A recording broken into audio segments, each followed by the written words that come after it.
part of New Mexico that Bob was talking about. So I grew up on the Navajo reservation, not a whole lot out there. That was an interesting part of my life. We moved to Oklahoma about 2008 is when we moved out to Oklahoma. I was a missionary pastor kid my whole life, so it's interesting to see all the different ways that God has used my upbringing and my past to prepare me for ministry. When I was getting ready to graduate high school, I wanted to do something and not go to school anymore. So I decided that joining the Army was probably the best bet. Turns out I was horribly wrong.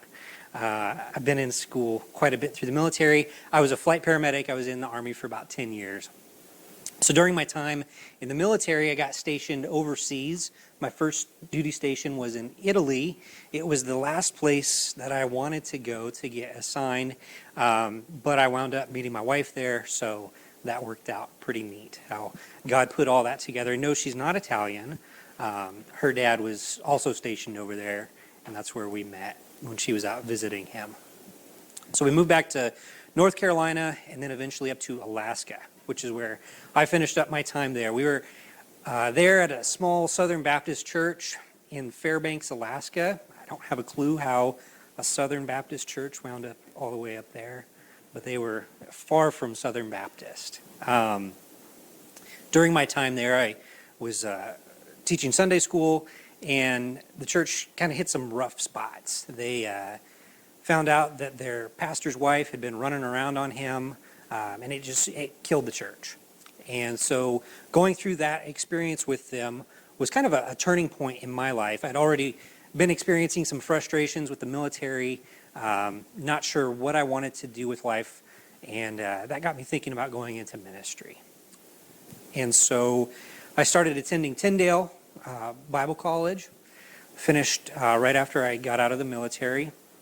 One of the things that's unique about Central States is Dr. Clark was a graduate of Tyndale, Dr. Courtney is a graduate of Tyndale, and I'm a graduate of Tyndale. So we have a unique legacy within Central States of Tyndale. So after we left Fairbanks, we hooked up with Midwest Church Extension with Henry Vosberg. He was one of my professors, and so that's how we got connected. They had a residency program, and we moved out to northern Indiana, about a half an hour north of Fort Wayne. And so I want to tell you about the church that we were at there and what happened, because it really served kind of as a catalyst in our life and spurred me on to want to continue in ministry, but specifically in the vein of church revitalization. I really enjoyed the questions that you asked. I think that revitalization or rescue work is really important when we're looking at the future of the church today. There's a lot of struggles that we're facing. So this is Fellowship Bible Church is the name of the church that we were at. Bob actually had a small hand in the very beginning of this work up in northern Indiana, which is interesting. But that church did not survive. And I think that kind of going through that story, there's a lot of different things that are similar to many churches that we're all in today. So I think that there's some lessons to be learned in observing the life and death of that church. It was originally planted in the late 90s, and the church it had a unique history because it never went beyond a church plant. And so I think there's some unique purposes that we can see throughout that. As we look kind of over the course of what all happened, we're going to see that the story unfolds, and there's not a lot that transpired over that period of time. I want to go just over the history of it, kind of examine some of the stuff that we uncovered through our time working with that church, and then what the key takeaways are from what happened there. So just briefly outlining kind of the story of what happened. In 2021, their pastor resigned. They didn't know what they were going to do, and that's the same time that I was transitioning out of the military. So they approved that as a residency site for me to begin working with Midwest Church Extension. We showed up, and immediately we saw some red flags. There was a lot going on there that we were not told that was going on, that nobody was aware of. There was trouble with housing, which is something that I'm seeing as a common trend in a lot of churches today. There was doctrinal disputes going on in the church, and they were really uncertain about their future. Ultimately, this church collapsed about 4 months after we got there, and it doesn't exist today. So it started, 1995 is when they started their Bible study, started in a public library in Kindleville, Indiana. They officially chartered the church at the end of 1996. It was a church plant led when it was still the Indiana Bible Church Mission, before MCE existed. They started 96 to 98. The man who was leading that church plant was a charismatic guy, and they saw a lot of growth right at the beginning of the church. In 1998, 1999, they started going through some troubles. There was a church split, and it just rapidly declined. So it went from about 150 people on a weekly basis down to about 25 in the course of that year. After that pastor left, they had another church split that knocked them down to a core group of about 20 or 25 members, and then they had an interim pastor who was there for 1 to 2 years. In 2002, they hired their second pastor, and he was there until 2014 or so. In 2009, they identified a church property, which is the property that they had. It was really a fascinating story that they wound up getting this church. They started in a little tiny country chapel, and they found this building. It had 5 acres. It was smack in the center of town, right off the main drag, and it went up for auction. It was a Southern Baptist facility, and they had a church split, and they just walked away from the church. So in Indiana, they have what's called a ditch tax, and apparently it goes to pay sewer bills and stuff like that. It was about $5 a month, and they had 2 years worth of unpaid ditch taxes. It was less than $200, and that's why this got taken by the city and it went up for auction. They wound up purchasing it in auction for $25,000, the church building, everything that was in it, and the 5 acres right in the middle of town. It sat for a year so that anybody who owned the church could claim it. Nobody did. So it was really a unique opportunity that God dropped in their laps. In 2016, that pastor that they hired, he was older, and he was getting to a point where he couldn't handle the responsibility anymore and wanted to step down. So he stepped down, and they hired a younger guy who moved up from North Carolina. He was there for a couple of years. 2017, I think, is when they actually brought him on, and then in 2021 he left. So he had a really fairly short tenure there. So after he resigned in 2021, from about November to July, there was pulpit supply coming in and filling the pulpit, and then my wife and I moved there in July. By the time November rolled around, we had kind of uncovered enough things that it was not a sustainable ministry anymore, and we wound up leaving, and then a month later they dissolved the church formally. So that's kind of just a brief timeline of everything that happened. One of the observations that stuck out when we were kind of dissecting what all had happened was that there was a big misunderstanding at the very beginning of the church of that initial period of growth. They were getting between 100 and 150 visitors, but they had none of them signed up to be members. There was no commitment. And that was something that we noticed that got overlooked by that first pastor. And when they left, he felt like it was all on him. And that crushed him, and he wound up walking away from the ministry after that. Another thing that stuck out was that there was never a clear purpose for Fellowship Bible Church. When we got there, started asking that question of what is the purpose? We could never get a clear answer on that. And I don't necessarily know why that was. One of the thoughts that I had was that when that first pastor left, he took his vision for the church with him. And there was nobody that remained that saw that same vision. There was a steady decline in church membership. It never got above the 20 members that were there. They were very isolated within their congregation.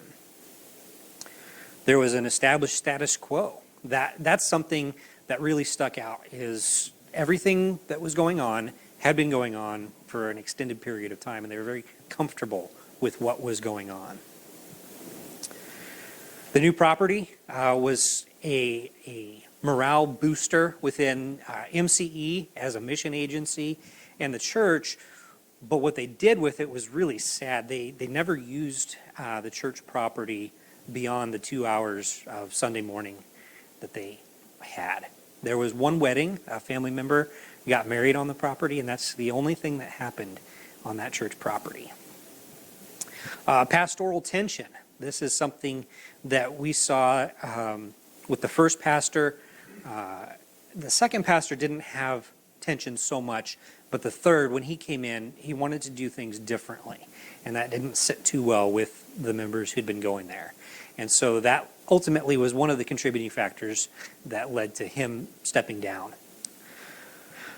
Reports and reality don't match up. When we were talking about moving up there, we made a couple visits before we moved, and everybody was really excited, wanted us to come in. They were looking at the revitalization process. They wanted to change the way they were doing things. They wanted to graduate as a church plant and get out from being under MCE's control, for lack of better words. But that didn't really match up when we got there. When we started wanting people to actually do things, there was not any desire for engagement within the church. And then the question of commitment. There's that same question. What were the people in the church really wanting? And commitment was something that was lacking. So digging a little bit deeper, kind of the four areas that I wanted to break down and look at as we were examining the life of this church is the leadership, the body life, discipleship, and stewardship. So when it came to the leadership of the church, one of the struggles that we saw was that there were no biblically qualified men to serve as elders in the church. The MCE, the way that they operate is when they go in to do a revitalization or a church plant, they'll establish, they call it a steering committee. And so they'll have a couple prospective men on this steering committee, along with Henry or Bob or somebody from the mission and the plant pastor. And the idea is that they're developing these men to then step into an eldership. And when the church graduates, there's the eldership that's established. So that's the goal for the steering committee. With this church, they had 3 men on the steering committee, and they were the same 3 men from 2002 till we got there. And not one of them had ever wanted to teach Sunday school or give a sermon. Not one of the 3 did. There was one man in the church who taught Sunday school, and he was the one who ultimately came out as disagreeing with the doctrinal statement and would only teach about post-tribulational rapture. It's kind of funny how that worked. Second thing that we noticed was that the steering committee members recognized that they weren't suited for that role. There was multiple times that when I was there, they expressed to me how they had talked to the previous pastor about not wanting to serve in that capacity and go forward, which was kind of a head scratcher. I don't know why that wasn't addressed earlier on. There was no discernible desire to develop leaders in the church. When we talked about having men step in and start doing Sunday school or things like that, none of the men wanted to step into that capacity. There was a desire to bring somebody in to serve as the pastor or to teach Sunday school, but that didn't exist within the church. And then that led to the dependence on a pastor. That was their solution, was they needed a young pastor to come in and bring life to the church. And that was the solution that they saw.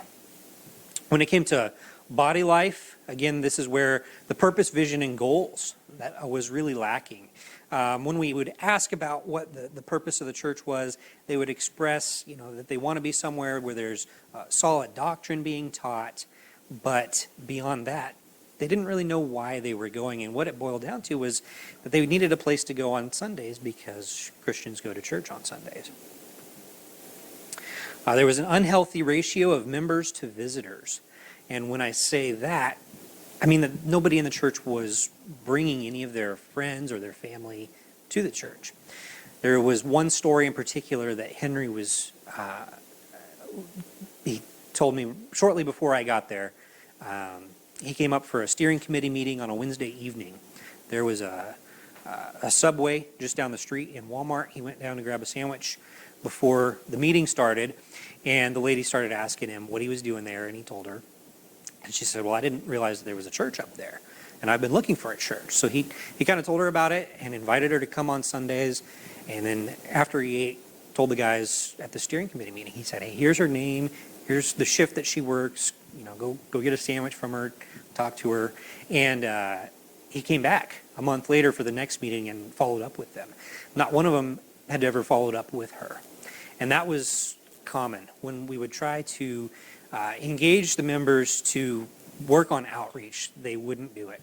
We tried to have to canvass the neighborhood, couldn't get anybody to show up for it. Just a lack of engagement there.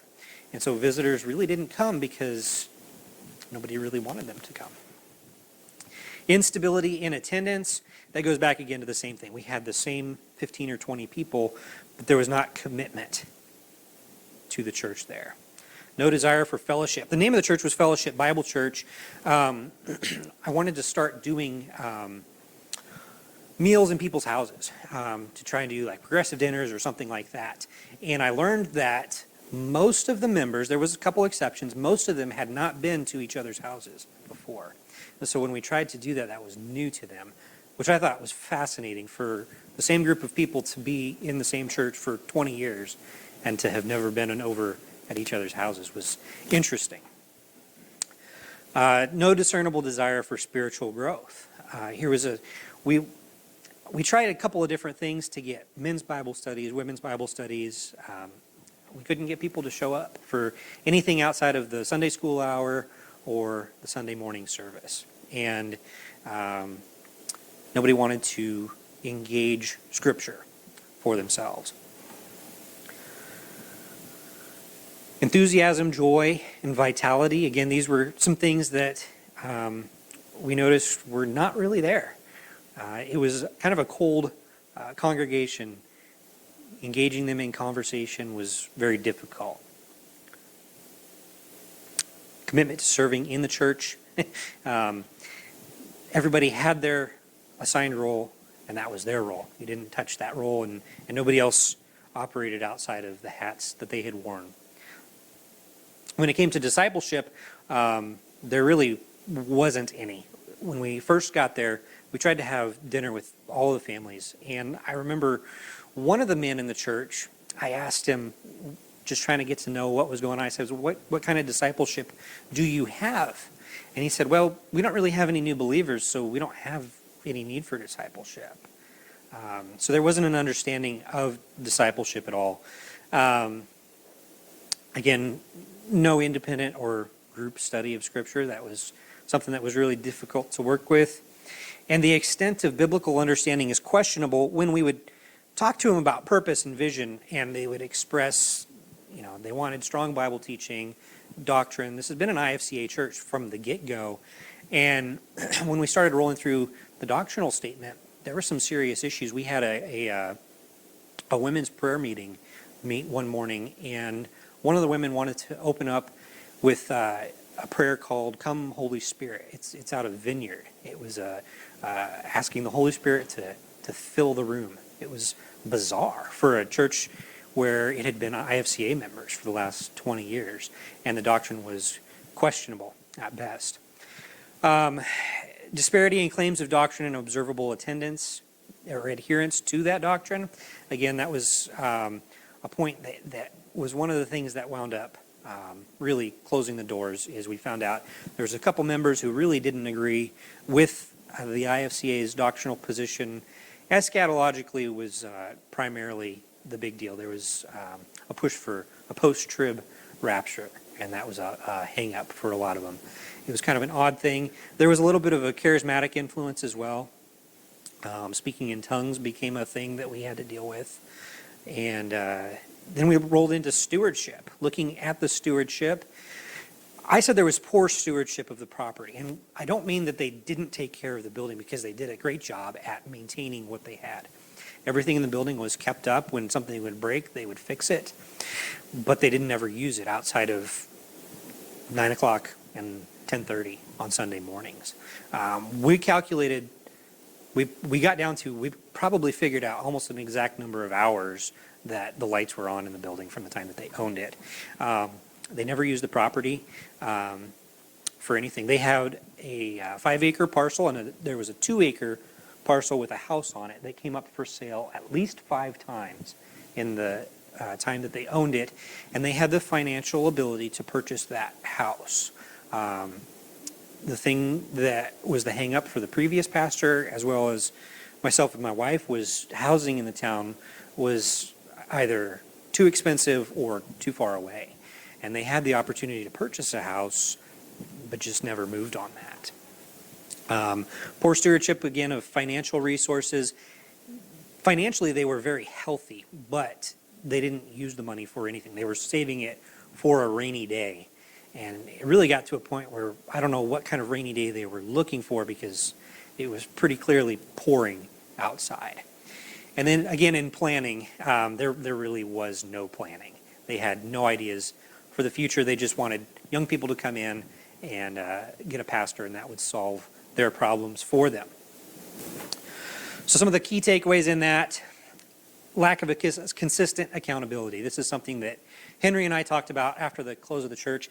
MCE actually modified their policies in working with the church as a result of this. Bob was talking about working with the church for 3 years. MCE will work with the church in a revitalization or a plant for 3 years, and then the board will review it, and they will take 1 second 3-year period of time. But beyond that, they will cut the relationship off if there's not any progress. Because this church started in 95, 96, and in 2022 it had been an MCE church plant. So for almost 25 years, it had never left being a church plant. And part of that was on MCE's responsibility for the lack of pushing, but it was also on them, because they really had no desire to do anything on their own. The church had no purpose. The status quo was established. They really were there because that's where they were supposed to be on Sunday mornings, because that's what believers do. And then incorrect self-diagnosis. They thought that getting a pastor in would solve their problems, and that just wasn't going to cut it. And it won't cut it, really, for any churches. They didn't have a strong foundation. They had a good legacy. All of the pastors who served there doctrinally were good. They could sign an IFCA doctrinal statement honestly and in good conscience, and they adhered to it, but it didn't carry over to the church membership. They just kind of repeated this echo chamber of, well, we're a good church because we're a Bible church. And that was a sticking point, and something that wound up not really being effective in the long run. So ultimately, my conclusion, when did this church die? That was something that we talked about. They struggled for a really long time. But I think if we were being honest, they really died close to 2000, 2002. When that first pastor left, there was a lot of indicators that they probably needed to close the doors back then. So I just kind of wrote this up, but really I think that this story is similar to a lot of other stories. And I think it serves to show how important a biblical foundation for a church is. And if a church isn't started well, it's not likely to finish well. And there's going to be a need for revitalization then in the long run. But that doesn't mean that that's not something worth doing. I think when Christ is speaking to the church at Sardis, that stands out to me, because there's still hope for a church that he's described as being dead, and there's still hope for them. So that's some of the takeaways as that applies then to going forward. That was a serious hiccup in all of our plans. We didn't see that coming. We didn't move up there with the intention of that church dying, especially so quickly. So we moved back down to Oklahoma, and little did we know Central States would then be looking to start up again. So it was neat to see how the Lord directed that. And some of the experiences that we got in the meantime were not fun, but I think they reinforced my conviction, especially, that there's a big need for revitalization, especially across the country. It was big in the Midwest, and it's big in the Central States as well. I really thought your questions were good, because I think there's a significant need for church revitalization.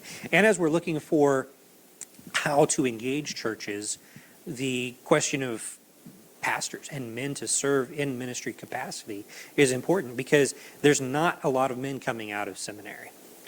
And so where do you find the guys to fill these pulpits? Like you said, there's more churches that need pastors than there are pastors to fill those needs. And one of the things that I want to work on developing with Central States is really engaging the men in the church to step up and fill that role themselves. And I think that's something that we're going to have to look at doing differently. We've relied on seminaries to develop men for ministry for so long, and now we're at a point where that's not really working anymore.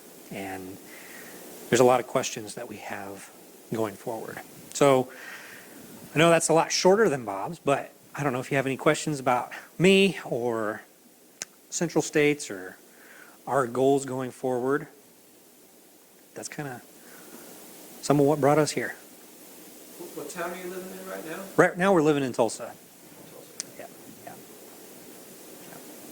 I almost have a question. I don't want to keep you from watching that. Two questions. You said that the church lacked a vision. Does that mean they didn't have a vision statement or purpose, or it wasn't communicated effectively? They had a purpose statement. It was a generic purpose statement, probably similar to the church's statement here, but it didn't mean anything to them. I think they read that, and it was something that the pastor was supposed to do. He's supposed to execute on that statement. Never caught on. It never caught on, no. So there was a congregation of spectators. Absolutely, yeah. Not buying. Yeah. Second, you mentioned that, I think sometime in the 2000s, they became a residency site. Mm-hmm. Does that mean they became a rescue operation, or what does that mean? So the residency thing, so Henry developed what they're calling it residency. And so his vision for that is he wants churches to have a pastor who will serve as a mentor for somebody coming into ministry. So this was a residency site that they made for me to come in, and Henry was mentoring me. And that was the design for that residency site. So really that was MCE's, one of their goals in working to train pastors and bring men into ministry. So that's really what that was aimed at. Is that something that CSCE is looking at doing? I think it's something that we should, and honestly, that's one of those things we can probably steal off of Henry. Yeah, we are. It's a great program. They have it set up with Calvary. Actually, they call it Calvary Synergy Program. To my knowledge, when I left MCE, nobody had used that synergy program. So what they did is MCE worked out with Calvary and Tyndale. I don't know if it's anywhere else, but at least with those two, to where they'll give, I think it's 9 credit hours for being in that residency program. So they'll work it different ways, but if you're there over the summer, they count it towards credit at Calvary, which is neat for some of these guys coming out of those programs. It hasn't been used, but I think it definitely should be used. And looking forward with Central States, I think we absolutely could use that, because especially up here in Kansas, I think Kansas has probably the strongest IFCA presence out of the whole region. And so while you guys may not be able to have pastors at all of these churches, you're not that far away to where I think it's definitely something that we could look at to have mentors that live an hour away. I don't think that would be unreasonable, and it might be something that could be effective.